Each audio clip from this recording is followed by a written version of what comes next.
नमस्कार दोस्तों, कैसे हैं आप सभी। उम्मीद है कि आप सभी अच्छे होंगे, स्वस्थ होंगे और मस्त होंगे। ठीक है, इससे पहले हमारा 2 क्लासेस समाप्त हो चुका है।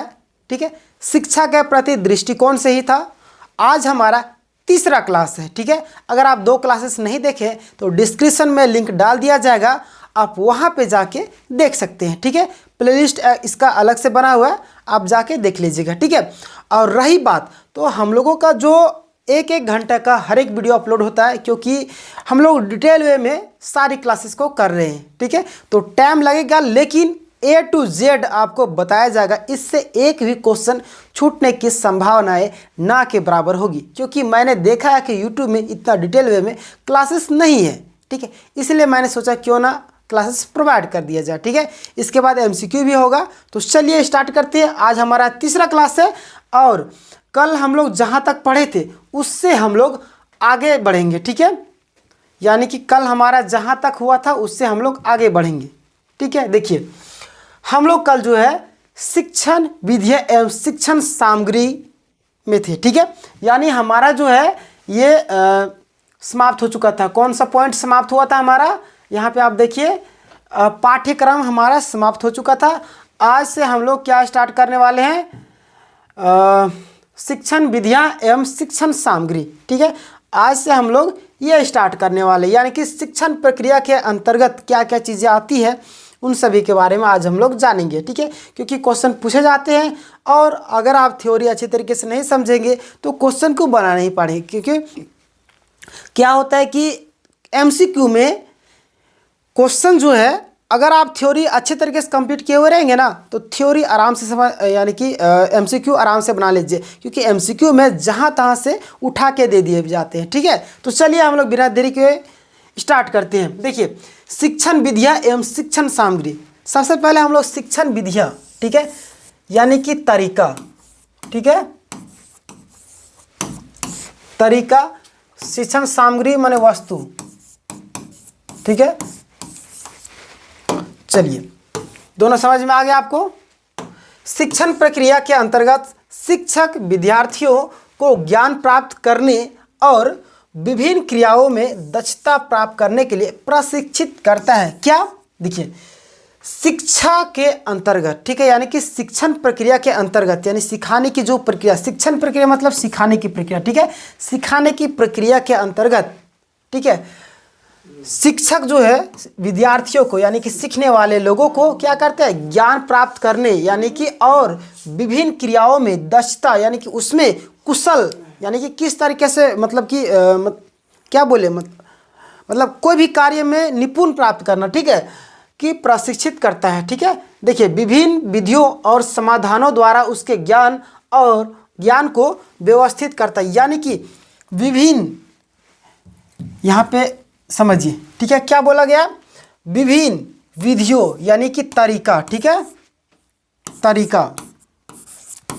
विभिन्न तरीका, विधियों मतलब तरीका, साधनों माने कि हमारे अलग अलग तरीके से वस्तु जो होता है, मतलब कि वस्तु हो गया, मतलब साधन किस तरीके से आप बोल सकते, साधन मतलब समझ रहे होंगे आप लोग। तो विभिन्न साधन के द्वारा ज्ञान को व्यवस्थित करते हैं। ठीक है, और शिक्षण प्रक्रिया को प्रभावशाली बनाने का यह शिक्षकों के द्वारा बहुत ही प्रभावशाली तरीका, यानी कि ये जो है, ठीक है, शिक्षकों के द्वारा मतलब कि बच्चों को सिखाने के लिए विभिन्न तरीका, विभिन्न वस्तुओं को प्रयोग किया जाता है ताकि बच्चे आसानी से समझ सके। ठीक है, देखिए आगे हम लोग बढ़ते हैं। विद्यार्थी को अधिगम के लिए कैसे प्रेरित किया जाए, यानी कि विद्यार्थी को अधिगम मतलब कि उसका रुचि, ठीक है, विद्यार्थी को रुचि के लिए यानी कि पढ़ने के लिए कैसे प्रेरित किया जाता है, मतलब उस चीज़ को सीखने के लिए। ठीक है, उसकी रुचि और अभिरुचि को कैसे जागृत किया जाए, यानी कि उसकी रुचि और अभिरुचि जो है उसको किस तरीके से जागृत किया जाए। ठीक है, यानी कि उसको मन लगे ऐसी व्यवस्था बनाना। ठीक है,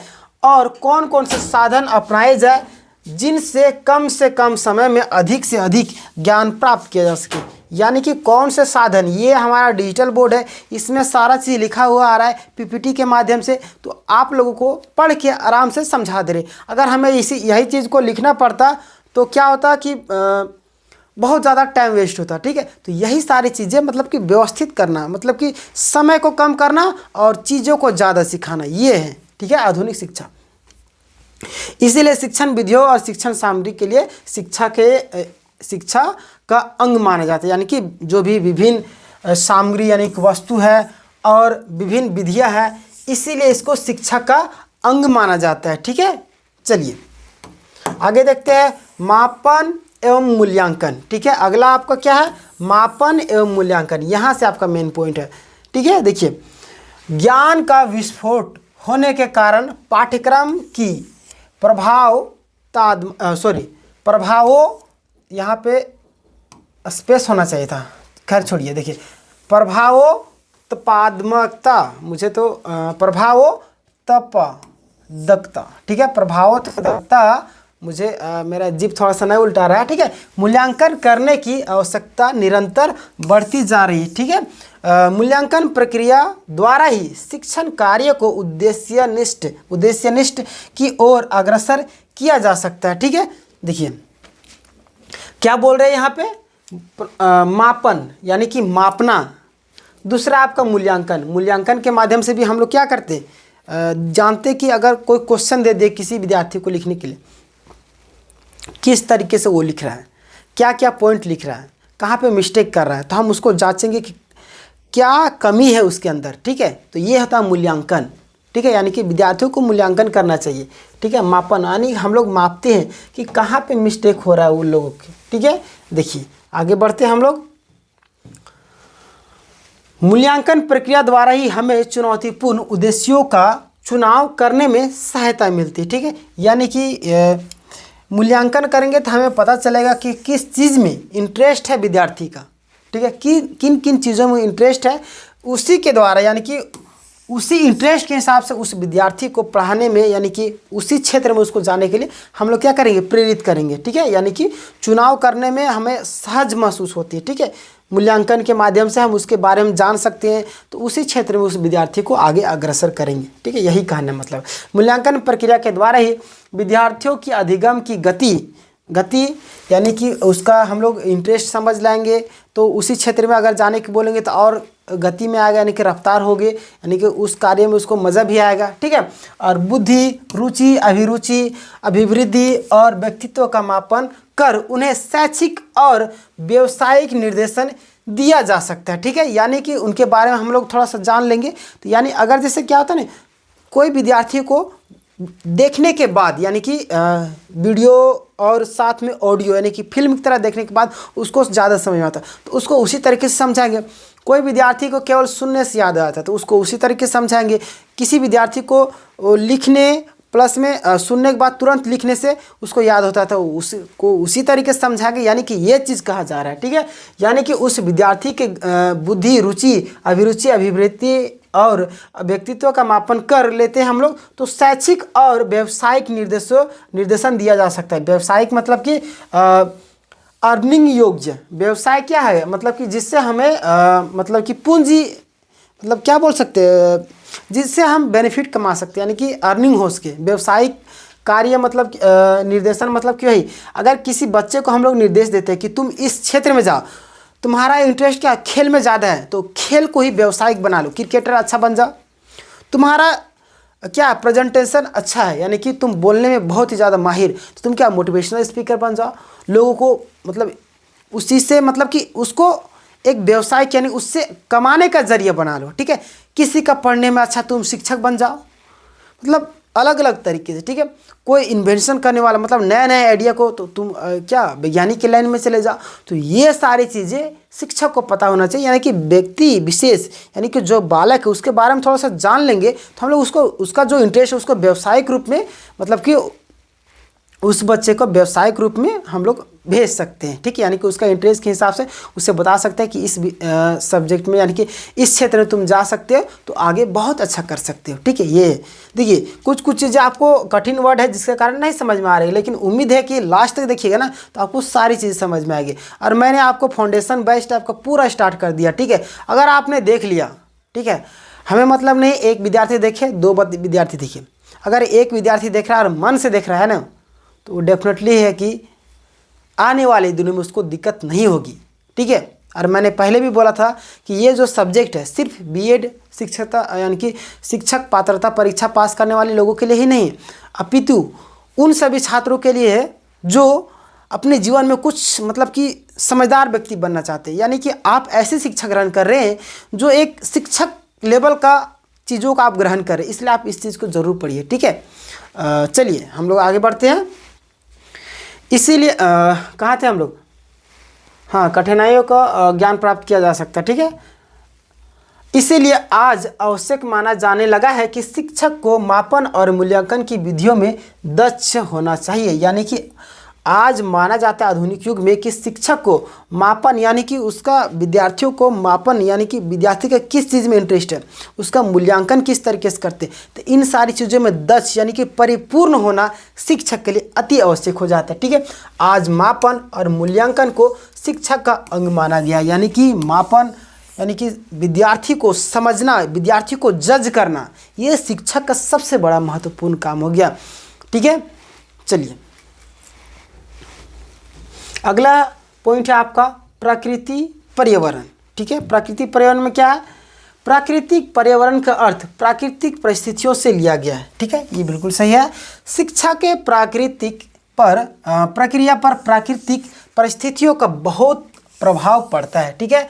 अध्ययन से यह बात स्पष्ट हो गई है कि प्रदूषित प्रकृति पर्यावरण में शिक्षण अधिगम कार्य भली प्रकार से नहीं हो सकता है, ठीक है। देखिए इन सारे इतने लंबा लाइन का एक ही मकसद है कि यानी कि आप जहाँ पे हैं, आप जहाँ से अधिगम प्राप्त करें यानी कि जहाँ शिक्षण ग्रहण करें, अगर दूषित जगह में होंगे, मान लीजिए कि वहाँ का वातावरण दूषित है, गाड़ियों की आवाज़ हो रही है, प्लस में वहाँ पे नाले वगैरह है, गमक रहा है, मतलब कि प्रदूषण हो रहा है, तो वहाँ पे आप अच्छा शिक्षण ग्रहण नहीं कर, क्योंकि आपका जो ध्यान है वहीं पे बार बार चला जाएगा।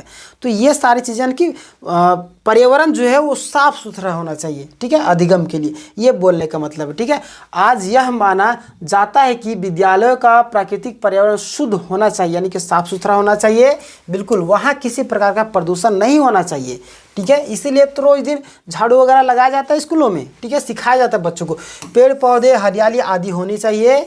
आप सभी जानते हैं कि कई कई स्कूलों में शिक्षकों के द्वारा बच्चों को प्रेरित करके पेड़ पौधे लगवाए जाते हैं, ठीक है। स्वच्छ और साफ स्थान होना चाहिए। मैंने बोला ना कि अभी अगर गंदगी स्थान में आप बैठिएगा तो आप क्या गंध देते रहेगा, और क्या होगा, आपका मन जो है ना पढ़ने में नहीं लगेगा, बार बार वही उधर ही चला जाएगा, तो पढ़िएगा कैसे, ठीक है। इसीलिए साफ सुथरा जगह होना चाहिए, ठीक है। देखिए प्राकृतिक के सुरम्य वातावरण में ही शिक्षा की प्रक्रिया प्रभावशाली ढंग से चल सकती है। यानी कि साफ सुथरा होगा, वातावरण शांत होगा, तो हमारा मन जो है क्या ध्यान लगेगा, पढ़ने में ज़्यादा इंटरेस्ट होगा हमारा, ठीक है। यही कारण है कि आज के शिक्षा शास्त्री प्रकृति पर्यावरण को शिक्षा का एक अंग मानते हैं, ठीक है। यानी यही कारण है कि आज के जो कौन है शिक्षा शास्त्री, मतलब शिक्षा के क्षेत्र में जो विख्यात है, वो लोग क्या मानते हैं, प्राकृतिक पर्यावरण को शिक्षा का एक अंग मानते हैं, क्योंकि साफ सुथरा जगह रहेगा तो पढ़ने में बच्चों को इंटरेस्ट लगेगा। तो इसीलिए विद्यालय जो कहीं पे भी, अगर कहीं पे भी हम शिक्षा ग्रहण कर रहे हैं किसी भी क्षेत्र में, तो वहाँ साफ सुथरा वातावरण का होना बहुत ही ज़्यादा इम्पोर्टेंस रखता है, ठीक है। चलिए आगे बढ़ते हैं हम लोग। सामाजिक पर्यावरण आज मैं आपको पूरे डिटेल वे में समझा रहा हूँ, ठीक है। अगर आप लोग लास्ट तक बने रहेंगे, क्योंकि बहुत सारी चीज़ें होती हैं, कुछ कुछ पॉइंट आपको समझ में नहीं, तो मैं उसको 2-3 बार बोलता हूँ ताकि आपको समझ में आ जाए, ठीक है। हमारा मेन मकसद क्या है, समझाना। और हम यहाँ पे किस चीज़ को कर रहे हैं, ये टीचिंग एप्टीट्यूड ही आपको पढ़ा रहे हैं, यानी कि आप भी आने वाले दिनों में किन्हीं और को समझाइएगा। अगर आप खुद नहीं समझिएगा तो किसी और को कैसे समझाएंगे, ठीक है। समझ में आ गया? समझ में आ गया तो वीडियो को लाइक कमेंट करके अपना राय जरूर दीजिएगा, ठीक है। चलिए सामाजिक पर्यावरण, सामाजिक मतलब आज से समझते हैं, पर्यावरण मतलब भी समझ रहे हैं, ठीक है। बालक पर समाज का बहुत गहरा प्रभाव पड़ता है, ठीक है। क्यों प्रभाव पड़ता है? अगर इलोन जो मस्क है वो बुरुंडी में पैदा होते, बुरुंडी एक बहुत ही गरीब मतलब कि बहुत ही पुअर जगह है, ठीक है। अगर वहाँ पे पैदा होते, क्या वो आज स्पेस एक्स के मालिक होते? नहीं। तो यानी कि उनको माहौल मिला ऐसा, ठीक है। बुरुंडी वाले जो वहाँ पे पैदा होते, यानी इलोन मस्क जहाँ पे पैदा हुए वहाँ पे, तो क्या वो उस तरीके से नहीं बनते? माहौल ऐसा चीज़ है ना, बच्चों को क्यों शहर भेजा जाता है पढ़ने के लिए? माहौल के कारण घर में बच्चे नहीं पढ़ सकते। आजकल तो ऑनलाइन ज़माना हो गया, आजकल सारे बच्चे घर में बैठ के पढ़ रहे हैं। लेकिन ऑनलाइन ऐसा ज़माना है कि बच्चे, देखिए एक बहुत अच्छा एग्जाम्पल मैं आपको एकदम पूरा दिमाग में धंस जाएगा। आप रूम में रहते हैं शहर में, रूम में भी तो आप पढ़ सकते हैं, लेकिन आप लाइब्रेरी क्यों जाते हैं? लाइब्रेरी में माहौल रहता है, ठीक है। इधर भी इतना इतना छोटा छोटा स्पेस, लेकिन आप रूम में इतना बड़ा रूम है, लेकिन लाइब्रेरी में इतना ही छोटा स्पेस है। वहीं पे आप देखते इतने ही छोटा में एक बच्चा है, इतने ही छोटा में दूसरा बच्चा, इतने ही छोटा में तीसरा बच्चा, वो भी पढ़ रहा है। अरे वो पढ़ रहा है, हम अगर नहीं पढ़ रहे, अरे बोले यार वो पढ़ रहा है, वो पढ़ रहा है, हम भी पढ़ेंगे, यानी माहौल मिल जाता है वहाँ पे। इसीलिए बच्चे लोग लाइब्रेरी में जाते हैं। तो यानी कि माहौल का जो वातावरण बहुत ही ज़्यादा इंपॉर्टेंस है, ठीक है। चलिए हम लोग आगे बढ़ेंगे। क्या है, बालक का समाज का बहुत बड़ा गहरा पड़ता है, ठीक है। यानी कि लाइब्रेरी में जो समाज है उस पर बालक का बहुत ज़्यादा गहरा प्रभाव पड़ा। यानी आपके आसपास के वातावरण, गांव का वातावरण, सारा चीज़, समाज का मतलब वही है, ठीक है। देखिए बालक जैसा यानी कि वैसा बनता है जैसा उसका सामाजिक पर्यावरण होता है, ठीक है। यानी कि आप देखे होंगे गाँव में जो बच्चे होते हैं, जो मन में आया सो गरिया भी देते हैं। ठंडे के दिन में वैसे ही रहते हैं, नंगे पुंगे घूमते रहते हैं। लेकिन देखिए क्योंकि उनका जो इम्यूनिटी सिस्टम मजबूत हो जाता है। अब शहर के बच्चे को देखिएगा, थोड़ा सा भी ठंडा बुखार अगर मौसम चेंज हुआ, एकदम कंबल में चले जाते, प्लस में सर्दी बुखार, डॉक्टर के पास जाते। और देखिए गांव वाले बच्चे देखिएगा डॉक्टर के पास ज़्यादा नहीं जाते हैं, ठीक है। यानी उनका माहौल उस तरीके से ढाल दिया है, उनका बॉडी स्ट्रक्चर उस तरीके से ढल गया है। लेकिन गाँव वाले शहरों के बच्चे को देखिएगा, तुरंत सर्दी खांसी, ओ दवा लाओ, डॉक्टर बुलाओ। यानी कि माहौल ही सबसे ज़्यादा इम्पोर्टेंस रखता है, ठीक है। देखिए बालक वैसे ही बनता है जैसा उसका सामाजिक पर्यावरण। यानी कि यहाँ पे एक और एग्जांपल मैं दूंगा कि 4 अगर शराबियों के बीच में आप है तो 5वां शराबी आप बनेंगे, ठीक है। बिल्कुल, अगर आप 4 अच्छे व्यक्ति के संग में है, यानी नौकरी करने वाले व्यक्ति के संग में है, तो 5वां नौकरी करने वाला आप होंगे। अगर 4 तैयारी करने वाले व्यक्ति के बीच में होंगे तो 5वां तैयारी करने वाला आप होंगे। यानी कि जिस तरीके से हमारे, यानी कि हमारा जैसा संगत है वैसा हम बन जाते हैं, ठीक है। शराबी के संगत में रहेंगे तो शराब बन जाएगी। यानी कि हमारा जो समाज है, माहौल है, उस तरीके से हम ढल जाते हैं, ठीक है। देखिए कई माता पिता, मतलब कि घर में आप देखे होंगे कई ऐसे व्यक्ति होते हैं, ठीक है। जैसे कि पिता की मैं बात करूं तो पिता जो है माँ को गाली दे रहे हैं, शराब पी के बोल रहे हैं, तो बच्चा क्या उसी चीज़ को सीख रहा है। बच्चा बड़ा हो गया, माता पिता बूढ़े हो गए, अब वहाँ माता पिता एक्सपेक्ट करते हैं कि बच्चे हमें रिस्पेक्ट दे। आपने तो संस्कार दिया ही नहीं, तो बच्चे आपको कैसे रिस्पेक्ट देंगे? बच्चे भी दारू पी के आएंगे, आपको मारेंगे, पीटेंगे, अपनी पत्नी को पीटेंगे, क्योंकि उन्हें मालूम है कि हमें बचपन में पिताजी जैसे माँ को मारते थे, यानी कोई फ़ायदा नहीं। यानी कि पिताजी मार सकते हैं, यानी कि पुरुष जो स्त्री को मार सकता है, उसके माइंड में बैठ गया, तो वो क्या करता है, अपनी पत्नी को मारता है, अपनी माँ को मारता है, पिताजी को भी मारता है। तो यानी कि समाज का जो है ना, बहुत ही ज़्यादा इम्पोर्टेंस रखता है, ठीक है। समाज का जो व्यवहार है, आप जैसा सिखा रहे बच्चों को, जैसा आपका व्यवहार रहेगा, ठीक है, वैसा आपका बच्चा सीखेगा, ठीक है। चलिए, बालक अपने समाज में प्रचलित परंपराओं, मान्यताओं, आकांक्षाओं, मूल्यों, आदर्शों और संस्कृति को ही अपनाता है, ठीक है। ये एग्जाम्पल मैं एक और दूंगा। देखिए मैं बार बार एग्जांपल देता हूँ, ठीक है। जैसे कि गांव में भूत हो गया, डायन हो गया, चुड़ैल हो गया, ओझा नैया बहुत मानते हैं। गांव के जो माता पिता मानते हैं, बच्चा जन्म लिया, बच्चे को बस शुरू से डर, अरे वहाँ पे भूत है, वहाँ पे ये है, वहाँ पे मत जाना, अरे वहाँ नीम वाला गाछ के पास है, शाम शाम को चुड़ैल वो झूलते रहती है। यानी कि बच्चे के मन में हम लोग डाल रहे ओझा नैया भूत। अब बच्चा बड़ा हो गया तो उसी तरीके से व्यवहार, उनके बाल बच्चे, अगर बच्चे के बाल बच्चे हो गए तो भी वो उसी चीज़ को, यानी कि बच्चे के मन में डर बैठ गया ओझा नैया भूत का, वो भी वही चीज़ कर रहा है। लेकिन शहर में कुछ बच्चे ऐसे होते हैं, उनके माता पिता शिक्षित रहते हैं। देखिए गांव में भी माता पिता शिक्षित होते हैं, ऐसा मैं नहीं बोल रहा कि शहर के बच्चे शिक्षित थे, गांव के बच्चे शिक्षित नहीं। लेकिन देखिए क्या है, गांव में ओझा नैया का ज़्यादा विश्वास करता है, शहर में क्या ऐसा कुछ भी नहीं। वो रात को भी निकलते हैं, दिन भर रात, मतलब कि जहाँ पर तहाँ रह जाते हैं, लेकिन कोई दिक्कत नहीं। तो यानी कि हमें उस चीज़ को ढाला गया, ओझा नैया भूत को मानने के लिए विवश किया गया। विवश क्या मतलब, क्या ऐसे मतलब कि माता पिता मान देते तो बच्चों को भी मानना पड़ता है, जिसके कारण वैसा संगत का असर हो गया, ठीक है। तो यानी कि क्या कहना है कि आप जैसा देखते हैं समाज में वैसे ही इंसान दूसरा ढल जाता है, ठीक है। सामाजिक का परिवेश यानी कि उस बच्चे में काफ़ी ज़्यादा प्रभाव डालता है, ठीक है। चलिए, उम्मीद है आपको समझ में आ गया होगा। चलिए, अगला है आपका बालक अपने समाज में प्रचलित परंपराओं जैसे कि रूढ़िवादी चीज़ें, मैंने आपको बताया, मान्यताओं, आकांक्षाओं, मूल्यों, आदर्शों और संस्कृति को ही अपनाता है और उनके प्रभाव में आकर व्यवहार करता है, ठीक है। चलिए, अगला है, हम देखते हैं इधर, बालक को स्वयं शिक्षा प्रदान करने हेतु उत्तम सामाजिक पर्यावरण दिया जाना चाहिए, ठीक है। यानी कि बालक जो अगर खुद, स्वयं मतलब खुद, ठीक है, खुद शिक्षा प्रदान करने हेतु, यानी कि स्वयं शिक्षा प्रदान करने हेतु उत्तम मतलब आप से समझ रहे होंगे कि अच्छा, ठीक है, उत्तम सामाजिक पर्यावरण दिया जाना चाहिए। परिवार हो या समाज या विद्यालय, सभी जगह बालक के साथ प्रेम, सहानुभूति, आत्मीयता और श्रद्धावना, ठीक है, और सहयोगपूर्ण व्यवहार किया जाना चाहिए। देखिए यहाँ पे क्या क्या पॉइंट है, ध्यान दीजिएगा, ठीक है। अगर उत्तम सामाजिक पर्यावरण, अगर बच्चा स्वयं शिक्षा ग्रहण करना चाहता है, ठीक है, यानी कि शिक्षा प्रदान करना चाहता है, उसको क्या कर, अच्छा पर्यावरण देना चाहिए। बालक के साथ प्रेम पूर्वक व्यवहार करना चाहिए। अगर आप किसी बालक के साथ अच्छा व्यवहार करेंगे, प्यार से बोलेंगे बाबू, तो आपसे अच्छे से बात करेगा। उसको गरिया के बोलेंगे तो वो भी गरिया के भाग जाएगा, ठीक है। यानी कि यह चीज़ सहानुभूति किसी को साथ दिखाना है तो अगला व्यक्ति भी आपको, देखिए बोलते हैं रोटी एक हाथ से नहीं पकती है, यानी कि आप अगर किसी के साथ एक हाथ बढ़ा रहे, दूसरा व्यक्ति भी आपको हाथ बढ़ाएगा, ठीक है, यानी कि इस तरीके से करेगा, ठीक है।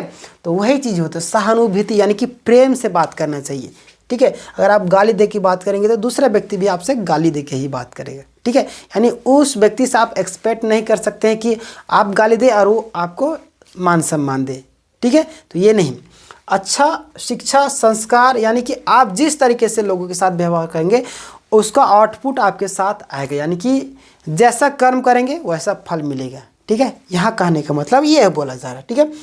श्रद्धा भावना सहयोगपूर्ण के साथ व्यवहार करना चाहिए उस बालक के साथ, ठीक है। देखिए उसके बाद अगला हम लोग पढ़ते हैं शिक्षा के आधार।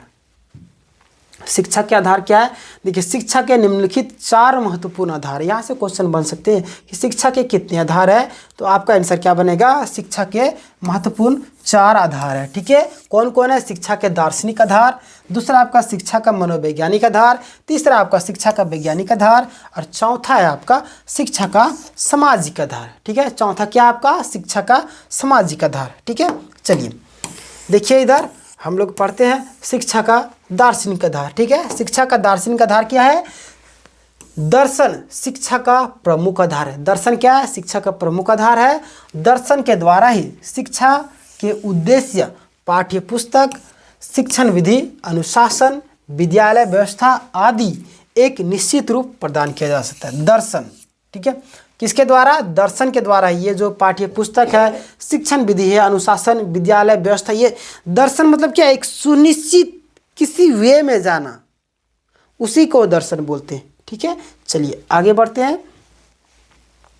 अब बटलर क्या बोलते हैं, देखिए ये जो वैज्ञानिक है, इन लोगों का नाम याद रखना बहुत ही ज़्यादा जरूरी। बटलर का कहना है दर्शन शिक्षा के प्रयोग के लिए एक पथ प्रदर्शक है, ठीक है।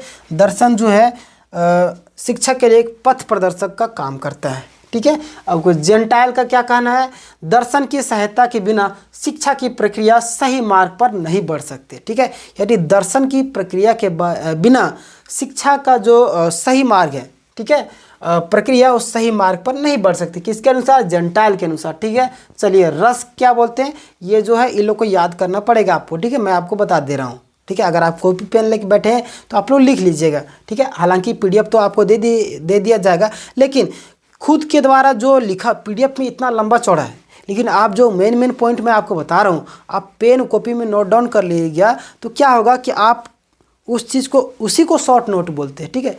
बाकी बात बुक में तो ये तो बुक नहीं मिलेगा, मैं यहाँ पे पढ़ा रहा हूँ, आप जाइए बुक में हर एक चीज़ मिलेगा, लेकिन शॉर्ट नोट क्या है, मैं बुक से भी शॉर्ट करके लाया हूँ। यहाँ पे बुक में तो कहानी लिखा हुआ है, आप कहानी पढ़िएगा तो एग्जाम में क्या लिखिएगा, कहानी आपको नहीं, मेन पॉइंट पढ़ना। अब यहाँ से भी मैं मुख्य पॉइंट हो उसको मैं आपको बता रहा हूँ, हाईलाइट करके बता रहा हूँ, तो आपको नोट डाउन करना चाहिए था, ठीक है। बाकी बात आपकी मर्जी, करना है या नहीं करना है या आप डिसाइड कीजिए, ठीक है। मैं क्या बोल रहा हूँ, आपकी मर्जी। रस का क्या कहना है कि शैक्षिक समस्या के प्रत्येक दृष्टिकोण से शिक्षा के दार्शनिक आधार की मांग उठती है, ठीक है। इसको भी आप याद कर लीजिए, हालांकि ये पूछा नहीं गया, ठीक है। देखिए उसके बाद फिक्टे के अनुसार क्या है, फिक्टे के शब्दों में दर्शन की सहायता के बिना शिक्षा का उद्देश्य कभी भी पूर्ण रूप से स्पष्ट नहीं होता है, ठीक है। किसके अनुसार, फिक्टे के अनुसार दर्शन की सहायता के बिना शिक्षा का जो उद्देश्य पूर्ण रूप से स्पष्ट नहीं हो सकता, ठीक है। अगला है आपका, अगला क्या है, शिक्षा के लिए दर्शन बहुत आवश्यक है। शिक्षा के लिए जो है दर्शन अति आवश्यक है, ठीक है, क्योंकि जीवन के लिए शिक्षा आवश्यक है, ठीक है। जीवन के लिए शिक्षा आवश्यक है। अगर शिक्षा नहीं है तो एक हम लोग क्या बोले, जानवर के समान है, ठीक है। यानी कि जानवर में भी शिक्षा होती है, यानी कि ज्ञान होती है, लेकिन हम एक सभ्य प्राणी है, शिक्षित प्राणी है। अगर हमारे अंदर शिक्षा नहीं है तो यानी कि हम पागल हैं, जिसको बोलते हैं मेंटल लोग को देखें, जिनके पास बुद्धि नहीं होती है। शिक्षा यानी कि उनका दिमाग काम करना बंद करता है। तो आपके अंदर शिक्षा नहीं है, इसका मतलब आपका दिमाग काम करना ही बंद कर दिया। आप में सोचने समझने तर्क की शक्ति की बुद्धि है, यानी कि तर्क शक्ति यानी कि ये है ही नहीं, तो क्या फ़ायदा, यानी आप शिक्षित व्यक्ति नहीं है, ठीक है। चलिए, दर्शन भी आवश्यक है, इसीलिए दर्शन की आवश्यकता शिक्षा के लिए स्वाभाविक है, ठीक है। चलिए, दर्शन को शिक्षा की से अलग नहीं किया जा सकता, यानी कि दर्शन को शिक्षा से अलग नहीं कर सकते, क्योंकि दर्शन ही शिक्षा के जीवन से संबंधित करता है और शिक्षा की प्रक्रिया को एक निश्चित दिशा और लक्ष्य प्रदान करता है, ठीक है। दर्शन शिक्षा को एक निश्चित दिशा और लक्ष्य प्रदान करता है, ठीक है। चलिए, एडम्स, ये देखिए एडम्स से क्वेश्चन पूछे जाते हैं, ठीक है।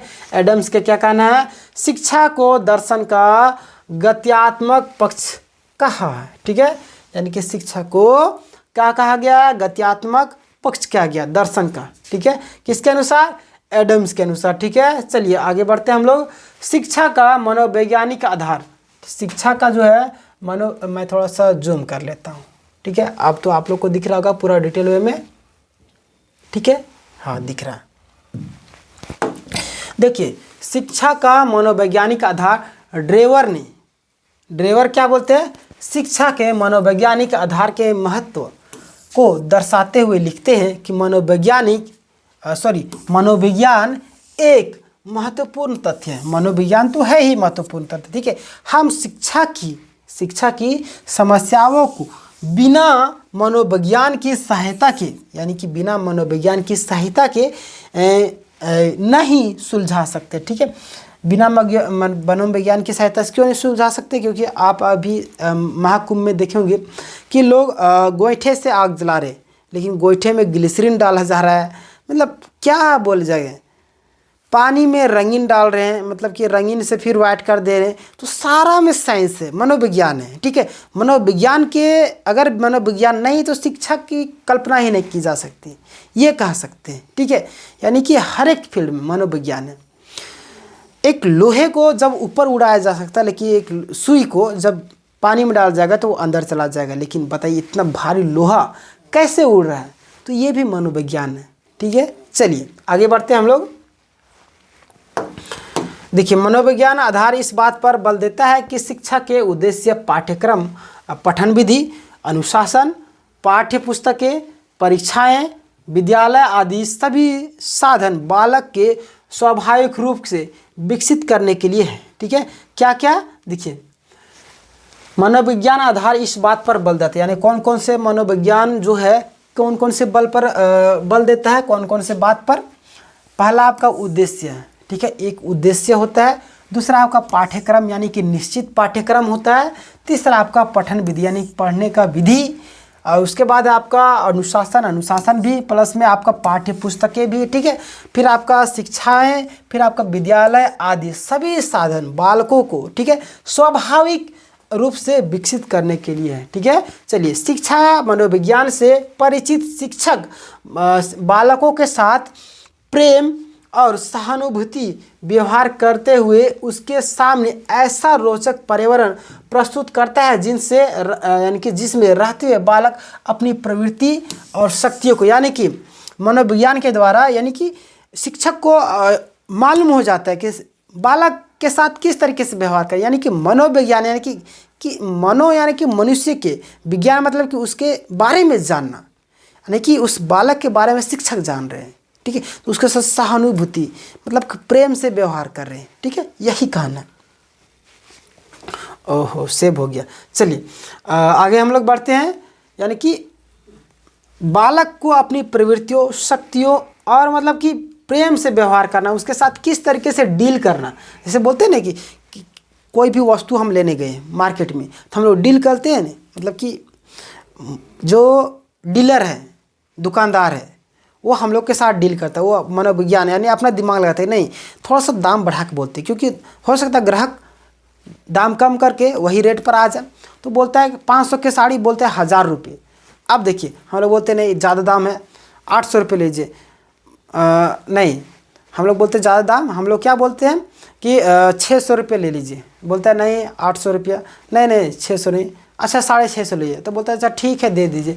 तो उसका कितना प्रॉफिट हुआ ना। तो उसी तरीके से यानी कि वो मनोविज्ञान के द्वारा वो सारा दिमाग लगाते कि नहीं ग्राहक आया, कौन सा ग्राहक है, कितना वो बार्गेनिंग कर सकता है, उस हिसाब से रेट उसको बढ़ा के बता देता है इतना, ठीक है। यानी कि हर एक क्षेत्र में मनोविज्ञान चलता है, शिक्षा के क्षेत्रों, व्यापार के क्षेत्रों, हर एक क्षेत्रों में ये आपको जीवन में सफल बना देगा। मनोविज्ञान ऐसी चीज़ें आप लोगों को, आप सब जानते हैं हेप्नोटेसिस शायद हेप्नोसेसिस बोलते हैं कि क्या बोलते हैं, जिसको बोलते हैं ना कि हेप्नोटेसिस, हाँ हेप्नोसाइसिस की क्या बोलते हैं, मुझे याद नहीं आ रहा है, लेकिन हेप्नोसिस याद आ गया, हेप्नोसिस, जिसमें एक व्यक्ति है, मैं एक व्यक्ति हूँ, दूसरा एक व्यक्ति, मैं आप कुछ ऐसी चीज़ें करूँगा जिससे वो हेप्नोटाइज हो जाएगा। यानी कि मैं जैसा बोलूँगा वो वैसा करेगा कुछ देर के लिए। क्या आप जादू मंत्र है? इसी चीज़ को बहुत सारे जो लोग हैं ओझा नया भगत लोग दिमाग लगाते हैं, जैसे कि बाबा बागेश्वर वाले पर्चा निकालते हैं, ठीक है, खुद गए संगम नहाने के लिए, तो उनको अपना पर्चा मालूम नहीं है, बॉडीगार्ड लगवा के नहाए, उनको विश्वास नहीं है भगवान पर। खैर छोड़िए, भगवान की आस्था पर मैं सवाल नहीं करूँगा, लेकिन जब वो दूसरों का पर्चा देख सकते तो अपना पर्चा नहीं देख सकते कि हमको कौन किस वक्त हमला करने वाला है, क्यों उससे बॉडीगार्ड की आवश्यकता पड़ी। ये सब पाखंड है, ठीक है। आज दिल्ली में हादसा हुआ, इसका जिम्मेदार कौन है? गरीब जनता का कोई नहीं होता है, सरकार मजे में है। आपके जीवन से बढ़कर धर्म नहीं है, इस चीज को सीखिए, ठीक है। चलिए घर छोड़िए, आपकी मर्जी, आप जो कीजिए, आपका धर्म है, आप समझिए, ठीक है। योग्यताओं और रुचियों के अनुसार अपने व्यक्तित्व का विकास करने में सफल होता है, ठीक है। चलिए आगे बढ़ते हैं। शिक्षा का वैज्ञानिक आधार के, यानी कि शिक्षा का जो है वैज्ञानिक आधार, शिक्षा का वैज्ञानिक आधार इस बात पर बल देता है, यानी कि शिक्षा वैज्ञानिक तरीके से होगा तो किस बात पर बल देता है, ठीक है। देखिए शिक्षा का स्वरूप होना चाहिए, प्लस में शिक्षार्थी के वास्तविक जीवन और अनुभव से संबंधित होना चाहिए, ठीक है। यानी कि वैज्ञानिक ऐसा चीज़ है, आज से भी जानते हैं कि भूत वगैरह हो, आत्मा, इस सभी चीज़ों को नहीं मानते। वैज्ञानिक अपने तरीके से शोध करते हैं, ठीक है। तो यानी कि उसका अस्तित्व होना चाहिए। वैज्ञानिक क्या मानते हैं? अस्तित्व होना चाहिए, ठीक है। वैज्ञानिक भगवान को भी नहीं मानते, ठीक है। यानी कि शिक्षार्थी के वास्तविक जीवन और अनुभव से संबंधित होना चाहिए। शिक्षा का वैज्ञानिक आधार शिक्षक के लिए शिक्षण विधियों का पूर्ण ज्ञान प्राप्त करने का बल देता है, ठीक है। चलिए शिक्षा का वैज्ञानिक आधार शिक्षण के लिए अधिगम आगमन पद्धतियों का प्रयोग पर बल देता है, ठीक है। क्या बोले? शिक्षा का वैज्ञानिक आधार शिक्षण के लिए आगमन पद्धतियों को प्रयोग पर बल देता है, ठीक है। देखिए जहाँ पे मेन पॉइंट है उसको मैं आपको बता रहा हूँ, बाकी बात पढ़ते जा रहा हूँ, ठीक है। देखिए जिसमें अनेकों उदाहरण देकर शिक्षार्थी से स्वतः नियमों का निर्माण कराया जाता है, ठीक है। और शिक्षार्थी जो है इस खोज में सक्रिय होते हैं और निष्क्रिय के आनंद से प्राप्त करते हैं। यानी कि सॉरी, क्या मैं पढ़ रहा हूँ, मुझे पानी प्यास लग रहा है। चलिए मैं थोड़ा सा पानी पी लेता हूँ, 1 मिनट रुकिए आप लोग।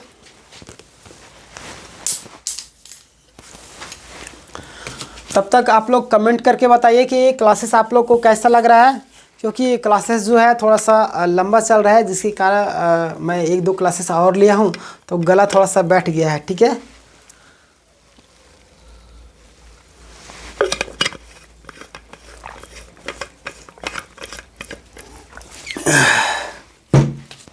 हाँ चलिए देखिए, यहाँ पे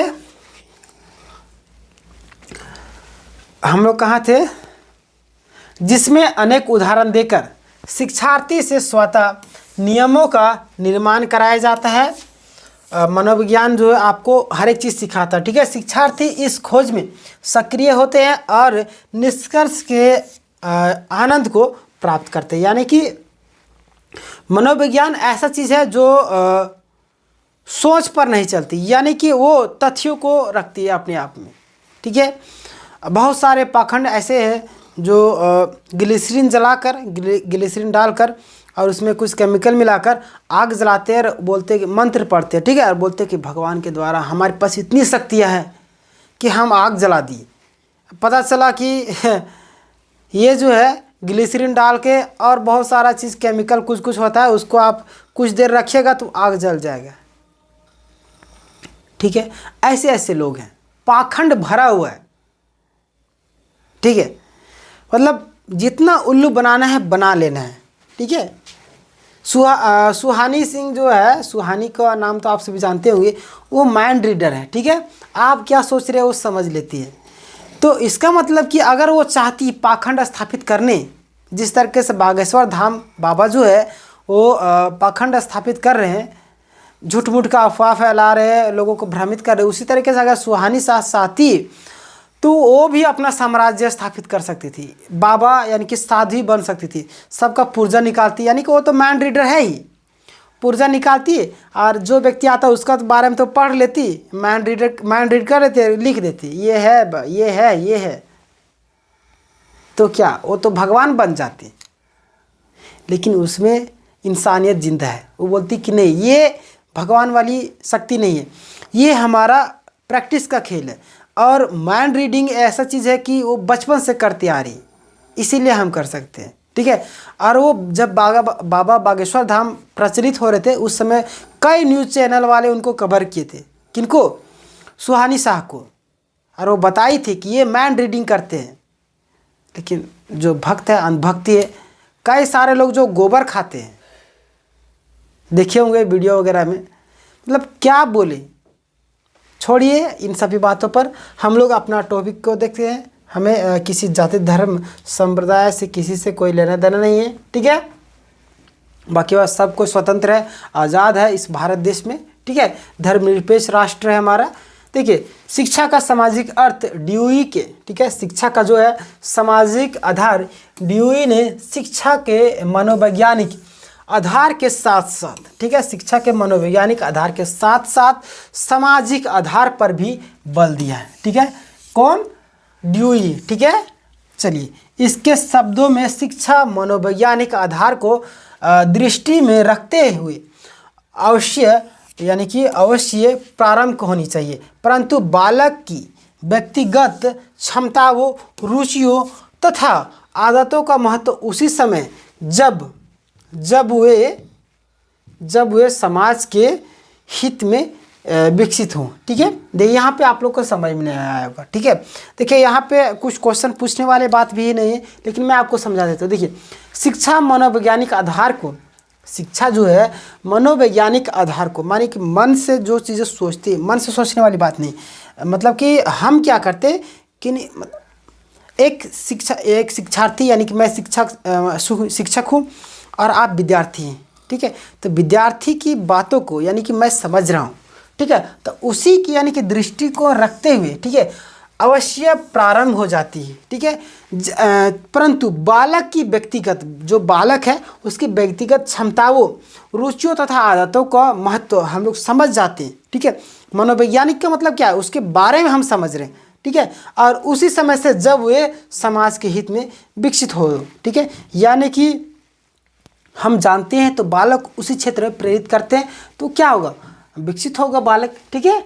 चलिए आगे बढ़ते हैं। शिक्षा के सामाजिक आधार का अर्थ क्या है? शिक्षा के सामाजिक आधार का अर्थ क्या है, ठीक है। यह है कि शिक्षा की व्यवस्था समाज की आवश्यकताओं, आकांक्षाओं और आदर्शों, ठीक है, के आधार पर, ठीक है, के आधार पर की जानी चाहिए।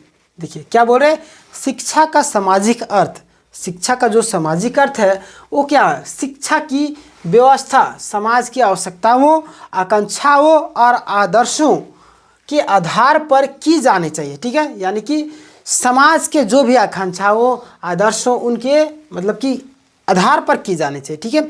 शिक्षा का सामाजिक आधार इस बात पर बल देता है समाज के कि शिक्षा के द्वारा बालकों को सुयोग्य, चरित्रवान और कर्मठ बनाया जाना चाहिए, ठीक है। यानी कि समाज शिक्षा के द्वारा क्या चीज़ होता है बालकों के साथ, यानी कि सुयोग्य, उसको मतलब कि योग्य बनाना, सामाजिक मतलब कि गुणों से भरपूर बनाना, चरित्रवान यानी कि उसका चरित्र अच्छा होना चाहिए, और कर्मठ बनाना चाहिए, ठीक है। ये समाज का कार्य है, ठीक है। चलिए, अपने कर्तव्यों और अधिकारों का पालन कर सके और देश के कुशल, योग्य और जागरूक नागरिक बन सके तथा वह देश और समाज के प्रगति में सहयोग प्रदान कर सके, ठीक है। यानी कि अगर हम बालक को अच्छे तरीके से पढ़ाएंगे, यानी कि उसका मनोविज्ञान यानी उसके मानसिक स्थिति को समझ कर उसके उसी क्षेत्र में अगर भेजेंगे तो वो क्या करेंगे, हमारे देश को, समाज को एक अच्छे दिशा में ले जाएंगे, ठीक है। चलिए आगे बढ़ते हैं हम लोग। क्या है, शिक्षा के स्रोत। यहाँ से बहुत महत्वपूर्ण क्वेश्चन बनेंगे, शिक्षा के स्रोत क्या है, ठीक है। चलिए, शिक्षा के अनेक स्रोत माने गए हैं, इनमें से 4 प्रमुख हैं। 4 प्रमुख कौन कौन है उसको भी हम लोग देखेंगे। देखिए, ठीक है, परिवार शिक्षा का प्रमुख स्रोत है, ये तो आप सभी जानते हैं, क्योंकि बच्चा जन्म लेता है और पहली जो शिक्षक होती है माँ होती है, ठीक है, क्योंकि वो आपको बहुत सारी चीज़ें सिखाती है, जीवन स्टार्ट से लेकर जीवन के मरने तक वो हर एक चीज़ सिखाती रहती है, ठीक है। यानी कि परिवार ऐसा है ना कि जहाँ पे आप हर एक चीज़ सीखते हैं, भाषा हो गया, आपको ज्ञान, परिवार में किस तरीके से लोग व्यवहार कर रहे हैं, वो सारी चीज़ें आप सीखते हैं, ठीक है। यानी कि पारिवारिक हो गया, सामाजिक हो गया, भाषा हो गया, हर एक चीज़ आप समाज से ही सीखते हैं, यानी कि अपने परिवार से, ठीक है। चलिए, वही स्थान है जहाँ पर बालकों का महान गुण उत्पन्न होते हैं और संस्कारों के बीजारोपण होते हैं। मैंने अभी आपको बताया ना कि संस्कार जो है आपके माता पिता, आपके घर में व्यवहार, मान लीजिए आपके माता पिता में बहुत लड़ाई हो रहे हैं तो आप बड़े हो रहे धीरे धीरे, तो आप भी देख रहे हैं कि माता पिता में लड़ाई हो रहे है, आपकी भी जो अवस्था होगी वैसे ही हो जाएगी, यानी कि आपका संगत वैसे ही होने लगेगा, ठीक है। यानी आप जो चीज़ देख रहे हैं, आपके पिताजी जो माँ को गाली दे रहे, मार रहे हैं, तो आप देखिएगा कि नहीं, माँ कुछ नहीं कर पाई, यानी कि माँ निर्बल है, तो आप क्या कीजिएगा, आप बड़े होइएगा, शराब पी के आइएगा, आप भी अपनी पत्नी को गाली दीजिएगा, मारिएगा, कभी माँ को भी इस तरीके से कीजिएगा। तो यानी कि समाज में सबसे पहले परिवार में जिस तरीके से व्यवहार होता है ना, उसी तरीके से बालक व्यवहार करता है। बोलते हैं ना कि किसी बालक का व्यवहार देखकर उसके परिवार को आप अंदाज़ा लगा सकते हैं कि उनके परिवार में कैसे संस्कार है, किस तरीके से उसको पाला गया, किस तरीके से मतलब कि पाल पोस कर बड़ा किया, किस तरीके से संस्कार दिए गए।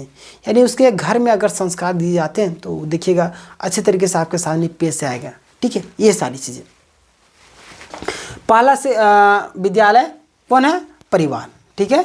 देखिए, विद्यालय शिक्षा का दूसरा स्रोत है, पहला आपका परिवार। यहाँ से क्वेश्चन बनेगा, शिक्षा सीखने की सबसे प्रारंभिक पाठशाला कौन है, परिवार, ठीक है। दूसरा है आपका विद्यालय, ठीक है।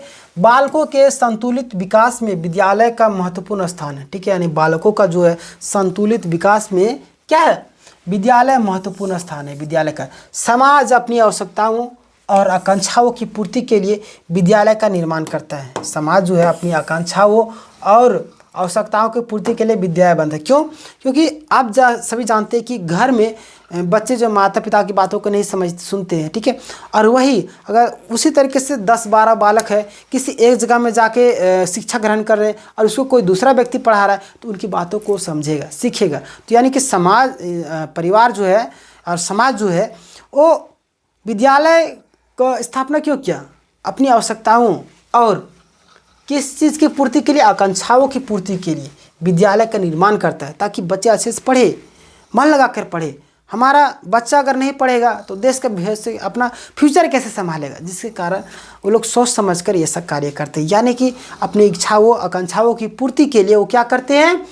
बच्चे, यानी कि बच्चे मैं बोल रहा हूँ, विद्यालय का निर्माण करते हैं, ठीक है। चलिए आगे बढ़ते हैं हम लोग। एनर्जी होना चाहिए, 1 घंटा होने वाला है आपके। देखिए हमारे पास टाइमिंग है, अभी हमारे पास 10 मिनट और बचा है। पूरा एनर्जी के साथ में रहिए। अगर आप लोग लास्ट तक रहिएगा ना, मैं आपको गारंटी दे रहा हूँ कि टीचिंग एप्टीट्यूड में 40 क्वेश्चन में 40 क्वेश्चन आप सेलेक्ट करके आएंगे, सही करके आएंगे, ठीक है। ये सारी चीज़ें होनी चाहिए, ठीक है। चलिए देखिए, समाज परिवार जो है विद्यालय का निर्माण क्यों करता है? अपनी आकांक्षाओं की, अपनी आवश्यकताओं की पूर्ति के लिए विद्यालय का निर्माण करता है। पॉइंट नंबर 2 आपको समझ में आ गया है? यहाँ से क्वेश्चन यही बनेंगे, बाकी बात कुछ लिखा हुआ मैं पढ़ देता हूँ। विद्यालय का निर्माण करता है, विद्यालय समाज की अपेक्षाओं को पूरा करते हुए छात्रों की रूप को ढालता है, ठीक है। यानी शिक्षक जो है बालकों को पढ़ाते हैं, अच्छा तरीके से उसको क्या करते हैं? उसके व्यवहार को, चरित्र को निर्माण करते हैं, ठीक है। चलिए आगे बढ़ते हैं। तीसरा है आपका समाज। शिक्षा का तीसरा स्रोत क्या है? समाज। पहला स्रोत है आपका परिवार, दूसरा आपका विद्यालय, तीसरा आपका समाज, ठीक है। चलिए समाज, ठीक है। बालक अपने निकट लोगों से संपर्क में आने पर उनसे अनेक प्रकार की बातें सीखता है। यानी कि आपके समाज में सबको जुआ खेलने वाले, सब क्या, कुछ लोग जुआ खेलने वाले हैं, तो अगर आप जुआ खेलने वाले लोग के साथ में चल गए, तीसरा जुआ खेलने वाला आप ही होंगे। यानी कि आपके समाज में सब दारू पी के सोए रहते हैं, गांजा फूकते रहते हैं, तो आप भी वही क्षेत्र में चले जाइएगा, दारू पीजिएगा, गांजा फूकिएगा, घर में आकर लड़ाई कीजिएगा। यानी अगर आप सभ्य समाज में रह रहे हैं, इसलिए बोलते हैं सो कॉल्ड सोसाइटी बोलते हैं जिसको, यानी कि सभ्य समाज, तो सभ्य समाज में अगर आप रहेंगे तो आप भी वैसे ही बन जाएंगे। एक कहावत बहुत ज़्यादा पॉपुलर था, बहुत ज़्यादा तेज चलता था कि धीरू भाई अंबानी क्या करते थे? 5 रुपये कमाते थे, ठीक है। 5 रुपये नहीं, 300 रुपया कमाते थे। 300 रुपये में वो क्या करते थे? कोई व्यक्ति है 5 रुपये वाला चाय पीता था, ठीक है, वो भी जाके 5 रुपये वाला चाय पी सकते थे। लेकिन धीरू भाई अंबानी 5 स्टार होटल में जाकर चाय पीते थे। ऐसा क्यों? क्योंकि वो संगत का असर वो देखना चाहते थे कि जो 5 रुपये में जो चाय पीते वो कैसा व्यवहार करते, ये तो देख लिए थे, लेकिन जो 300 का चाय पीते हैं वो किस तरीके से व्यवहार करते, यानी कि उनका जो सोचने का, समझने का तरीका कैसा है। इसीलिए वो 5 स्टार होटल जाकर 300 रुपया फूक कर आ जाते थे, चाय पीते थे 300 का।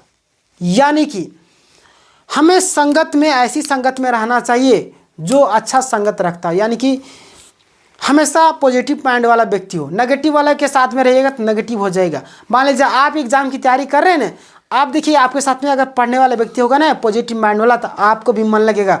मान लीजिए नेगेटिव व्यक्ति होगा ना, बोलेगा अरे क्या पढ़ना है, सारा सीट बिक जाता है, धांधली होता है, ये होता है, वो होता है, आपका भी मन करेगा हाँ बात सही बोल रहा है। यानी कि संगत का असर आपके साथ है। दूसरा व्यक्ति बोलेगा अरे यार नहीं, हमें तो एक ही सीट लेना है, चाहे जो हो जाए, एक सीट लेंगे, कुछ भी हो जाए, पढ़ेंगे तो पढ़ेंगे, आपको भी मन करेगा पढ़ेंगे। यानी संगत का असर बहुत ही ज़्यादा रहता है। समाज हमें हमारा भविष्य डिसाइड करती है, ठीक है। चलिए मैंने आपको बता दिया पॉइंट।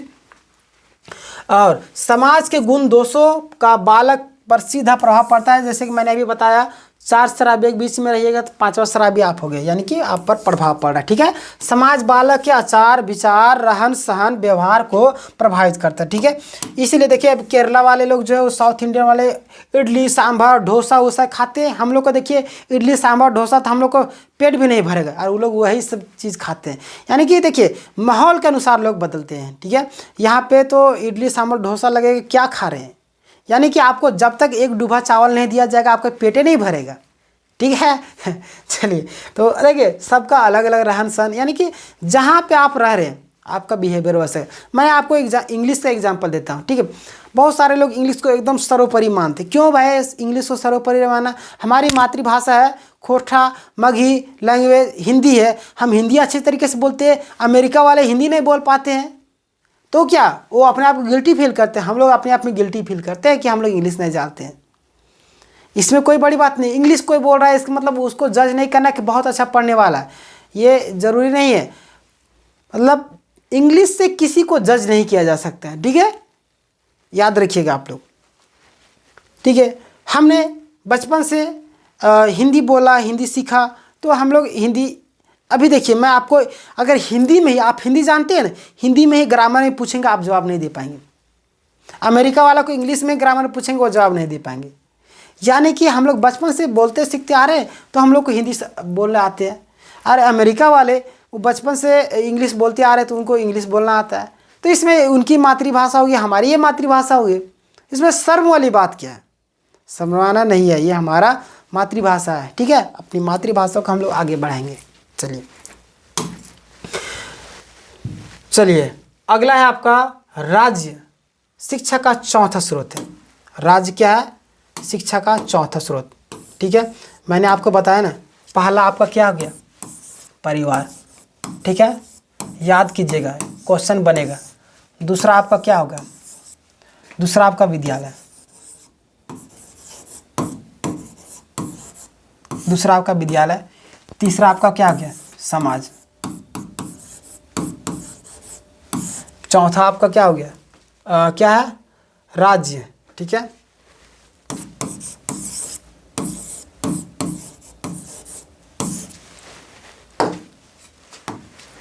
क्वेश्चन पूछे जाने की संभावना रहती है, ठीक है।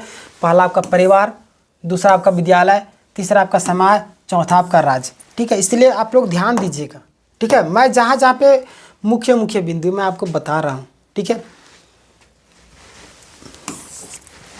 राज्य शिक्षा का चौथा स्रोत है। प्रत्येक राज्य शिक्षा को किसी न किसी रूप में अवश्य प्रभावित करता है।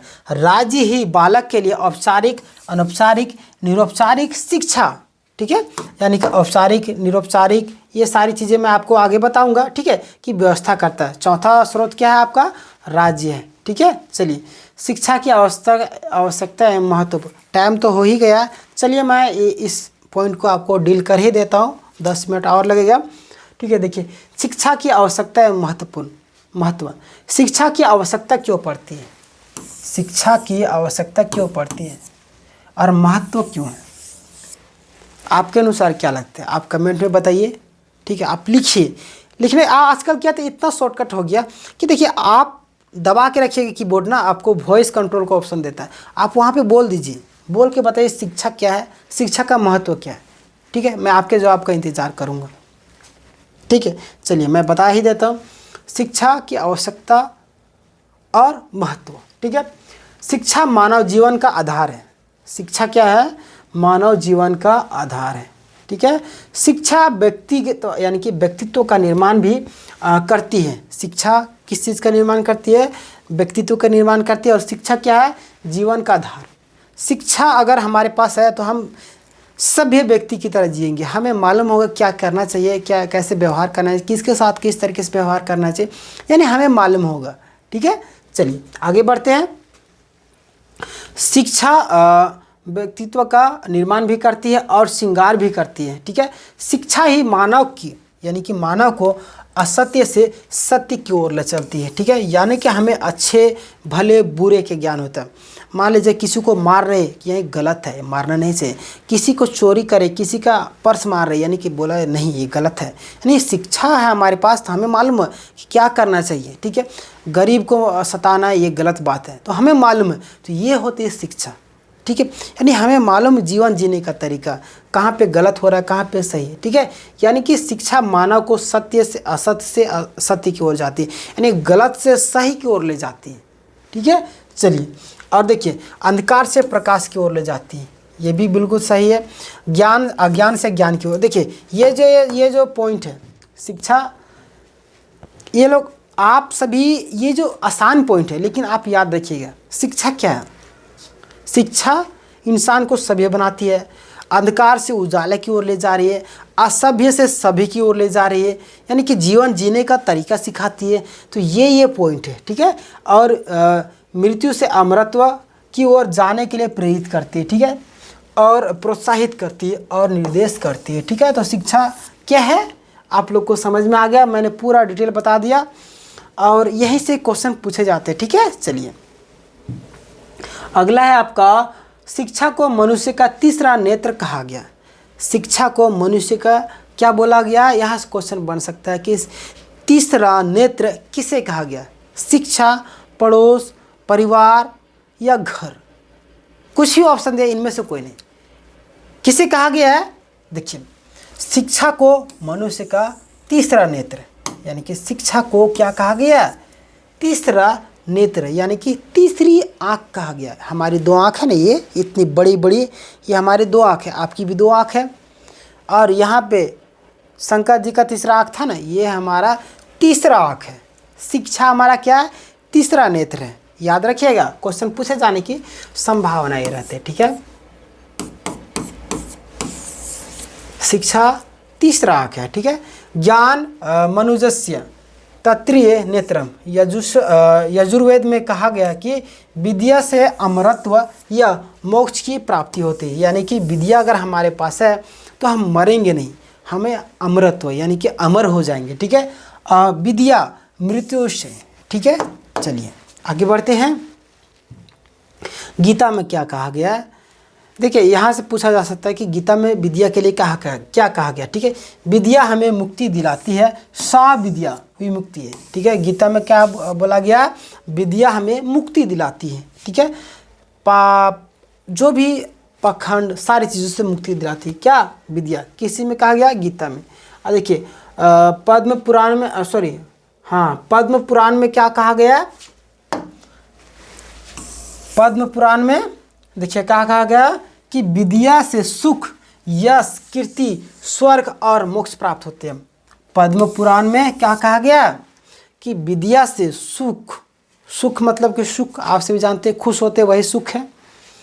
यश यानी कि आपका वर्चस्व फैल रहा है, ठीक है, यानी आप क्या कर रहे हैं, आप कहीं पे मंच में गए, मेडल प्राप्त करते, तो आपका यश है कि अरे पापा लड़का बहुत अच्छा है, लड़की बहुत अच्छा है, बहुत पढ़ने में तेज है, आपका यश फैल रहा है, ठीक है। कीर्ति आपका वही कीर्ति हो गया। स्वर्ग और नर्क मतलब वही मोक्ष प्राप्त होते हैं, ठीक है। यानी कि पद्म पुराण में कहा गया कि विद्या से सुख, यश, कीर्ति, स्वर्ग और मोक्ष प्राप्त करती है, यानी कि हमें जानकारी होगी तो हमें किस चीज़ का कमी या ज़्यादा का एहसास नहीं होगा, ठीक है, यही चीज़ें। अतः विद्या को प्राप्त करने के लिए पूर्ण प्रयत्न करो, यानी कि शिक्षा को प्राप्त करने के लिए पूरी कोशिश करो। बोलते हैं ना कि आधी रोटी खाएंगे फिर भी स्कूल जाएंगे, ये कहावत तो आपसे भी सुनेंगे, ठीक है। भले ही भूखे रहेंगे, भले ही आधा पेट रहेंगे, लेकिन अपने बच्चों को खुद ज़रूर पढ़ेंगे, ये तो आपसे भी जानते हैं। बाबा साहब को पढ़ने के लिए नहीं दिया गया था, बाहर बैठकर पढ़ते थे, आज वो संविधान लिखती है। ये होता है जुनून। आज उनके पास जितनी डिग्रियां है आज किसी के पास नहीं है, ये होता है जुनून, पढ़ने की ताकत, इतिहास बदल देना है, ठीक है। चलिए अगला है आपका अरस्तु, अब वैज्ञानिक नाम आ रहा है, ठीक है। अरस्तु के अनुसार क्या है, ठीक है। अरस्तु क्या बोलते हैं, जिस प्रकार जीवन मृतक व्यक्ति के यानी कि व्यक्ति से श्रेष्ठ होता है, उसी प्रकार शिक्षित व्यक्ति अशिक्षित से श्रेष्ठ होता है। किसके अनुसार, ये क्वेश्चन पूछे जाने की संभावना है। अरस्तु क्या बोलते हैं, अरस्तु बोलते हैं कि जिस प्रकार जीवित व्यक्ति यानी कि मैं हूँ, आप हो या कोई हो, जीवित व्यक्ति मृत व्यक्ति से क्या होता है, श्रेष्ठ होता है, ठीक है, श्रेष्ठ होता है। श्रेष्ठ क्यों है, मृतक व्यक्ति को मार दीजिए, काट दीजिए, फेंक दीजिए, जला दीजिए, इधर का गाड़ दीजिए, उधर गाड़ दीजिए, मतलब नहीं है, मृत का मृत है। लेकिन जिंदा व्यक्ति को आप ऐसा नहीं करते, यानी कि मृत व्यक्ति से जो जिंदा व्यक्ति वो श्रेष्ठ है, ठीक है। इसी तरीके से अशिक्षित व्यक्ति से शिक्षित व्यक्ति श्रेष्ठ होता है। किसके अनुसार, अरस्तु के अनुसार, याद रख लीजिएगा, ठीक है। क्वेश्चन बनेंगे, एमसीक्यू में भी बनेंगे, ठीक है, मैं आपको बताता जा रहा हूँ, ज़रूर से याद कीजिएगा। अरस्तु के अनुसार, ठीक है। उसके बाद आपका लॉक के अनुसार पौधे का विकास जुताई से तथा मनुष्य का विकास शिक्षा से होती है, ठीक है। देखिए लॉक क्या बोल दी है, बहुत ही इंपॉर्टेंट। पौधे का जो विकास जुताई से, यानी कि जैसे कि आप सभी जानते हो कि धान की रुपाई के लिए हम लोग खेत में क्या करते, जुताई करते, फिर पौधे को लगाते हैं, तो यानी कि विकास होता है, ज़मीन फटता है तब पौधे का विकास होता है। इसी तरीके से मनुष्य का जो विकास है शिक्षा से होता है। किसके अनुसार? लॉक के अनुसार, ठीक है, याद कर लीजिएगा। ये भी क्वेश्चन पूछे जाने की, आप देखिए जॉन ड्यूई ये क्वेश्चन पूछते हैं, ठीक है। जॉन ड्यूई कई बार पूछा गया है। शारीरिक जीवन के लिए जिस प्रकार आहार तथा प्रजनन है, उसी प्रकार सामाजिक जीवन के लिए शिक्षा। क्या बोले? कौन बोले? जॉन ड्यूई क्या बोल रहे हैं? शारीरिक जीवन के लिए प्रजनन तथा आहार मतलब कि भोजन, प्रजनन मतलब कि क्या, हम जनसंख्या जैसे बढ़ाते हैं ना, प्रजनन मतलब कि बाल बच्चे, ठीक है, बाल बच्चे पैदा होना, यही चीज़ें। जिस तरीके से शारीरिक जीवन के लिए क्या होता है, आहार हो गया, मतलब कि वंशज बढ़ाना, ये आवश्यक है। उसी प्रकार से जीवन जीने के लिए, यानी कि सामाजिक जीवन के लिए शिक्षा अत्यंत महत्वपूर्ण है। किसके अनुसार? जॉन ड्यूई के अनुसार, ठीक है। चलिए आगे बढ़ते हैं। नेक्स्ट है आपका एडिसन जोसेफ, ठीक है। एडिसन जोसेफ के अनुसार क्या है? क्या लिखा हुआ? संगमरमर लिखा हुआ, ठीक है। एडिसन जोसेफ के अनुसार क्या? संगमरमर के साथ जो संबंध मूर्तिकार का है, उसी प्रकार आत्मा के साथ शिक्षक है। ये भी संगमरमर का मूर्तिकार के साथ संबंध कैसे है कि संगमरमर को मूर्तिकार तराश के मूर्ति बनाता है, तब वो एक मूर्ति वैल्यू वाला मूर्ति होता है, पैसों से वो बिकता है, पत्थर नहीं बिकता है। लेकिन इसी तरीके से हमारा जो संबंध है आत्मा के साथ शिक्षा का है, ठीक है। किसके अनुसार? एडिसन जोसेफ के अनुसार, ठीक है। चलिए अगला हम लोग देखते हैं। अगला जो है हमारा डेनियल वेबस्टर।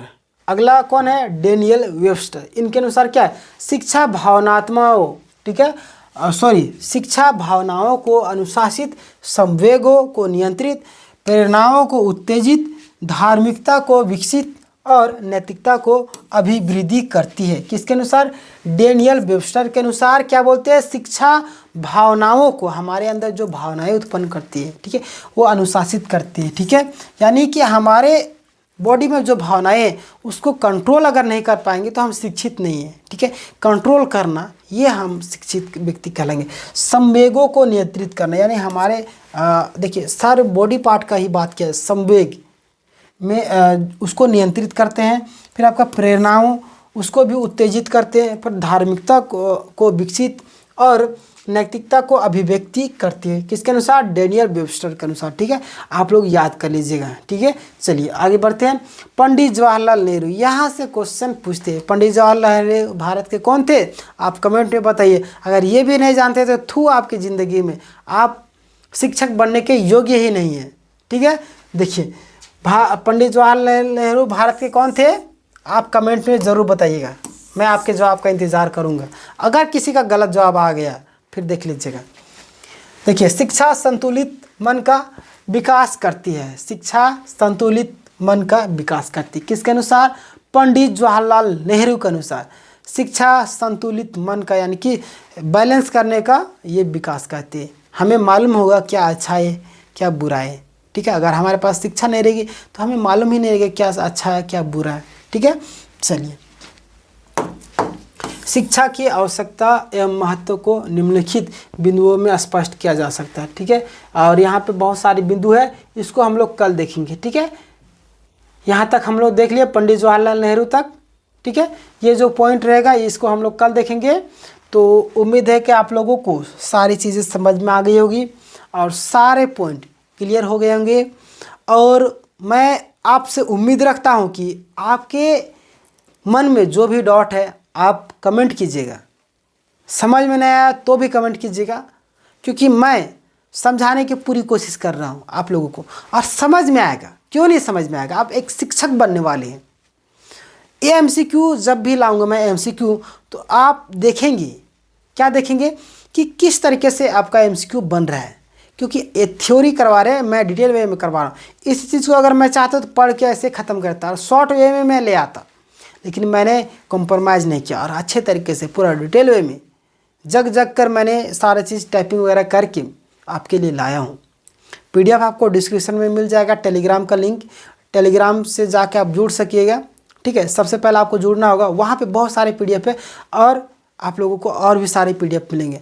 और अगर आप 2 क्लासेस पिछला नहीं देखे तो डिस्क्रिप्शन में लिंक डाला जाएगा, वहाँ से आप देख सकते हैं, ठीक है। और आप सभी को मालूम होगा, आपकी तैयारी को और भी ज़्यादा रफ्तार करने के लिए ऑनलाइन क्लासेस, ठीक है, यहाँ पे मैथ, रीजनिंग, GS का सारे क्लासेस फ्री ऑफ कॉस्ट हो रहे हैं।